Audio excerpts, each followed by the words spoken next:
So here we are again. Hey Roland, welcome to my practice this time. Beautiful place you have here. Thank you. Nice light. Yeah. Today we talk about, this is actually the sixth podcast about MER, and we talk about breathing, breath. We talk about breathing today.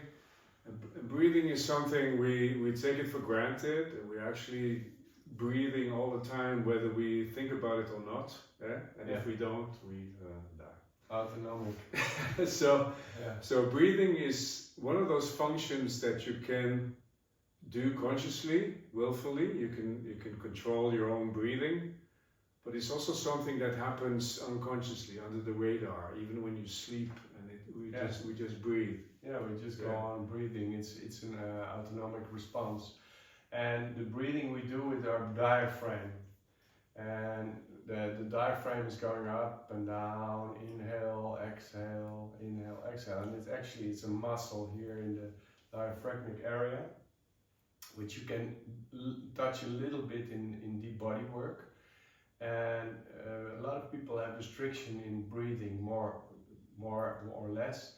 And in MER you can manipulate this by touching the diaphragm and help it relax more, because people are frozen in their startle reflex, in their fear response somewhat.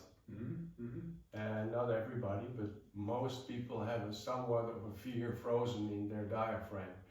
And by freeing that physiologically, by freeing the fascia in the diaphragmatic area, you can improve breathing, and by doing so you improve also your MER session, because people can charge up more their fascia in order to discharge and relax the health spaces in the fascia. The breathing is really closely connected with the armoring of the body, like tensions that you tense your body even at a young age, and you start holding your breath to control your energy, to repress feelings. So by working on this, a lot can happen for the person. A lot of people, they breathe very superficially and they breathe too fast. And by doing that, they stay in the fight-flight part of the nervous system. So we are trying to also to help people to breathe deeper and breathe slower, so that they go to the rest and digest part of the nervous system. The parasympathetic. Which is where you want to be most of the time. The fight-flight is for those moments where you need extra energy. But if you find yourself in the fight-flight most of the time throughout the day, you create a lot of stress for the body. And people tend to breathe high when they are in this fight-flight. They tend to breathe high in their upper lungs, and they restrict the deeper breathing through the belly. And if you can have them release this tension, then they can really breathe fully, and they're more charged in the sense of that they have more oxygen in their body, and their metabolism is improving, and they have more energy, and they feel more healthy. That's also one of the parts of breathing, actually. So also part of a MER session is really making people aware of how they're breathing, because I think most people, they don't pay much attention to their breathing. So we try to create the awareness, and we try also with our work to enable people to feel what it's like to breathe without all these muscular restrictions. Because Roland mentioned it, you have this dome-shaped muscle called the diaphragm, which is your main breathing muscle. You have also muscles here in the neck, which are part of breathing, and also other muscles. But although you have the main breathing muscles, you have a lot of breathing restrictors. Which, when they are tense, they can really restrict your breathing. So we try to work on opening this whole breath, so that rather than just a little bit of movement, a little bit of expansion, that your whole rib cage, rib basket can move nicely with the breathing, and it creates so much freedom, not just physically but also emotionally, for the person. Yeah, as body workers, we watch people how they breathe, and to improve the fascia around the rib basket, to release it and to make it more three-dimensional breathing. So what you just mentioned, like it goes all the way, not only up and down. Or you see people they breathe like this: inhale, exhale, inhale, exhale, and they complain about pain in their shoulders and neck, and that's because they breathe with their shoulders all the time. Or people who only belly breathe. They can only belly breathe. They have learned to belly breathe, and so when you ask them to breathe, it's only there, and this is all frozen. This is not moving at all. You see all kinds of restrictions in breathing. Besides that, all the improvement in breathing, we use breathing to charge people up. So if you charge people by breathing a little bit more than normal, then you can touch fascia everywhere in the system, not only in the breathing system, to have the release in the fascia by the discharge. So in terms of trauma release, you charge people up, and then they can touch places where it's held, and if that is opening somewhat, then also the emotions and the reason they hold this tension in that area can show up by discharge, by realization of the emotion, but also by discharge of the held place, so that their structure improves in order to use the breathing in deep work. Yeah, so opening the breath is not just about working around the rib cage, but it's a whole body thing, huh? Like the body is a unit. Yeah. So you cannot just work on the diaphragm and hope that everything will suddenly change. It will get better, but you need to work on also back, neck. What is also connected with the breathing is the state of your psoas, which is your big muscle, internal muscle, which is connected with the diaphragm, which is again connected with the pericardium, the fascia around the heart. Yeah. So it's all connected, and so even though you want to improve your breathing, we may also work on other parts of the body, because of the fact that fascia is continuous throughout your whole body. Ideally, you breathe with your whole body. So the fascia in your whole body is responding to the breathing. So then you are really fluid, and you really breathe, and the fascia can breathe. Oxygen is distributed through the body. Ideally you breathe in your breathing system, but ideally you breathe in the whole body. So the whole body is getting a little bit bigger and a little bit smaller in this action of breathing.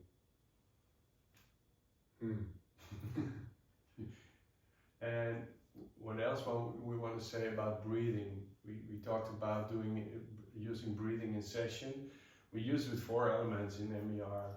One of the most important is the breathing.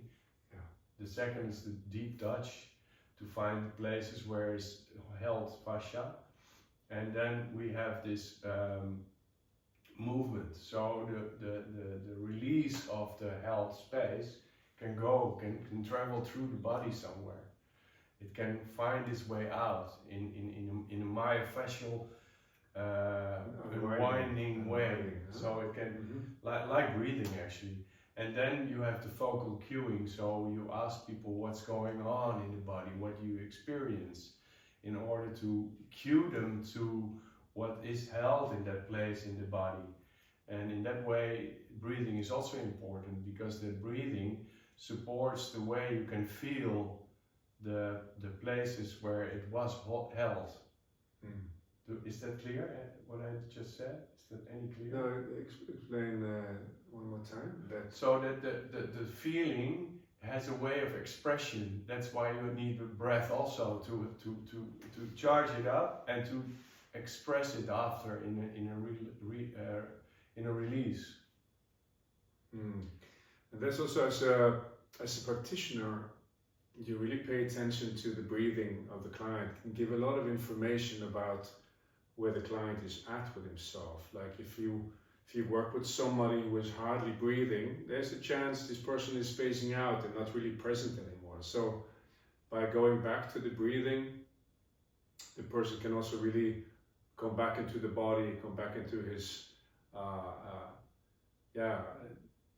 awareness, so to say, about what's really going on. Because this is often how it started long time ago. As a child, you held your breath and you were spacing out in order to survive an impossible situation. So when this happens again, you can really help somebody by really helping them to feel and to stay present with what's happening in the body. And the breathing is often an indicator of what's really going on with the client, and to help the client really come back and stay present is one way of working with the breathing. Yeah, that's what I mean. Session. When the people feel emotional or feel relive some kind of situation from their life, you can feel it on their breathing. They get anxious or they get angry, and the breathing really can regulate that emotion out of the body by a good therapist who is guiding you in this breathing through, and also holding the spaces which are releasing. So it's a combination of both techniques that is so important in myofascial energetic release, because that is actually key to release the fascia tension. Yeah. So but it's also danger, because you can also overbreathe people. Then they start getting tingling fingers and start hyperventilating. So you have to be really careful that you hold it in a safe space. Yeah. Well, a lot of people, they have a lot of fear, and how they deal with this fear is you hold your breath. Yeah. Fear is a response, like when somebody's slamming the door behind me, the first thing I do is so that's fear, and I'm frozen in fear somewhat till I know it's a door and not a gun, and then oh my God, it's a gun, and then I relax from this frozen space. And then the first thing that happens is that you breathe out, right? Yeah, or in more, but it depends on where it's frozen. If it was, the first thing is in, because normally you do. Or some people do. That depends. But this sigh of relief is important. Yeah. It's important that the breathing out to support the out breath, which is also a way of going from the fight flight into the relaxation modus of your nervous system. Yeah. So when you're regulating yourself, the breathing is a great instrument, and we really try to teach people and to bring awareness to the breathing. That gives them also a great tool what they can use in their own lives, going through the sometimes stressful days and stressful moments. You can keep yourself more present and more grounded and more aware by consciously using your breath. Yeah. And also consciously noticing how your breath is responding, in order to, when you try to regulate your nervous system into a parasympathetic state, the breathing is really important to notice that you do this. That is the point where you go into the parasympathetic state. And when you hold like this, you hold your head like this, you lie on your back, and you just watch there and watch there. Do this exercise from Rosenberg. Yeah. Then you wait for this sigh. This sigh is the moment that you return to the parasympathetic state, which is also breathing actually. That's really noticeable if people, and then they start to really slowly breathe into the relaxation mode. And it's also the moment that when people are meeting emotions in a session and they find a way of coping with it, then they relax the here and now after that whole emotional roller coaster. Like they relive something really angry and they were banging your massage table, and then when the energy is gone, the trauma is released, they come back into the parasympathetic mode. And that's so important that you know how the breathing is regulated in the body and how to work with it and how to play with it in sessions. Yeah, you have to laugh. Well, breathing, it can be such an amazing entry into where people need to go. You can activate people through breathing. You can help people relax through breathing. You can help people go into expression through breathing. So, yeah, breathing becomes a kind of vehicle that you can use to help the person to go where he or she needs to go. Yeah, it's really, it can be directive, it can be relaxing, it can be all kind of things. Yeah, and it's so even important. the fact like if what can happen sometimes if somebody's really relaxing is that they really they sort of disappear and dissociate, and this is for many people that was the way of surviving. It was like a survival mechanism, was dissociating. So by bringing people back to what's happening with them can be very helpful. And it's a way of changing an old pattern. Yeah, because they hold their breath and they space out. So we help people to come back to the breathing, become aware of the breathing, and also connect with how they feel. So that's a way to bring people back to the present moment, and to who they are and what's going on with them. And that's so helpful for people who are used to dissociating, to literally disappear from the situation. Yeah, correct. Yeah. So, and if they are here, then you help them with the breathing also to relax that breathing again, because most of the time when they disappear, they're not breathing. They're in a place of dissociation. So they are more in the corner of a freeze situation. Yeah. Fight, flight, freeze, right? Yeah. So sometimes people freeze when you notice that. Then they carefully work to bring them back to the present moment. Give up. First they give up fighting, then they give up running away, and then they go into this place where they're not available anymore. Where they disappear, huh? Yeah. So breathing is a good way to bring them back, because they don't breathe, and you activate the breathing. They come back into the here and now, and then you make eye contact, and or you give them a nice place to think about, and then you bring them back into the here and now in the same way. So breathing, it's we take it so much for granted, but it's also, breathing offers a treasure for personal growth, for working through the body.